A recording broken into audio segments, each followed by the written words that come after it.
Ada makhluk aneh yang berkeliaran di kedalaman laut yang gak ada mataharinya nih. Berwarna merah tua, mata biru es, dan tentakel yang berselaput seperti jubah. Namanya adalah cumi pampir.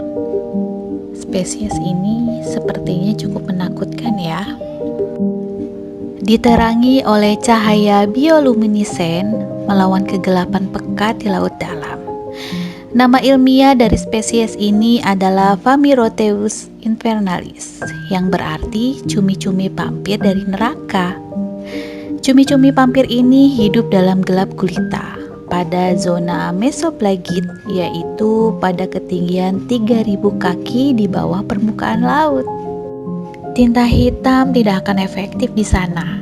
Akan tetapi sebaliknya, cahaya bioluminescen yang berkedap-kedip dapat membingungkan para predator, yang dapat memungkinkan cumi-cumi ini dapat terhindar darinya dan dapat lolos dari cedera. Namun ini hanya menunjukkan satu dari adaptasi yang dimiliki cephalopoda ini. Misalnya, spesies ini memiliki mata terbesar dari semua hewan di muka bumi, sebanding dengan ukuran tubuhnya ya. Zona mesoflagit lautan tidak hanya gelap, tetapi juga berada di dalam lapisan minimum oksigen.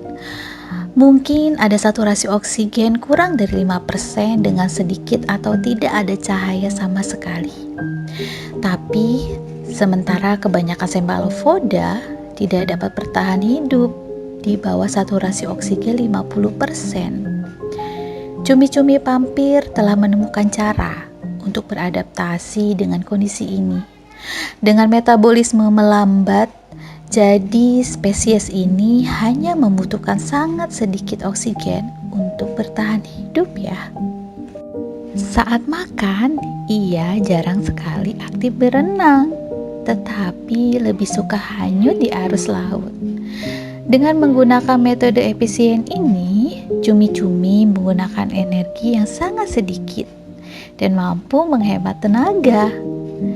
Dalam menghadapi bahaya, ia dapat bergerak dengan cepat, menggunakan propulsi jet yang kuat sambil mengepakkan siripnya yang besar. Ada lagi nih perilaku unik lainnya. Pada makhluk ini dikenal sebagai postur nanas, yaitu postur ini terjadi karena ketika cumi-cumi menarik tentakel yang berselaputnya ke atas tubuhnya, dia akan memperlihatkan duri yang tajam. Dalam upaya ini, dia memperingatkan pemangsa agar tidak memangsa atau mendekat. Sementara duri-duri ini penampilannya menghantui, mungkin terasa menakutkan. Cumi-cumi pampir sebenarnya tidak berbahaya ya. Terlepas dari namanya, cumi-cumi pampir bukanlah spesies penghisap darah. Ia bukan juga pemangsa, melainkan hanya memakan salju laut yang bergantung pada bahan organik yang melayang turun dari perairan yang lebih dangkal. Kemudian ditangkapnya menggunakan sel lengket pada tentakel berfilamen yang panjang.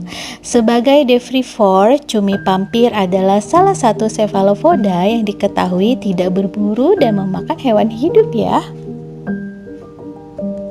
Tidak seperti kebanyakan cumi-cumi lainnya, cumi-cumi pampir termasuk dalam garis keturunan yang lebih kuno. Karena cumi-cumi pampir telah muncul dalam catatan fosil sebanyak 300 juta tahun yang lalu, menyajikan anatomi yang hampir identik dengan yang mereka miliki saat ini. Lingkungan terisolasi di sekitarnya telah berubah dalam 300 juta tahun yang lalu, yang berarti tidak ada tekanan seleksi untuk mendorong seleksi alam skala besar dalam spesies ini. Untuk saat ini adalah solusi evolusi yang hampir sempurna untuk lingkungan samudra yang keras dan tak kenal ampun lagi.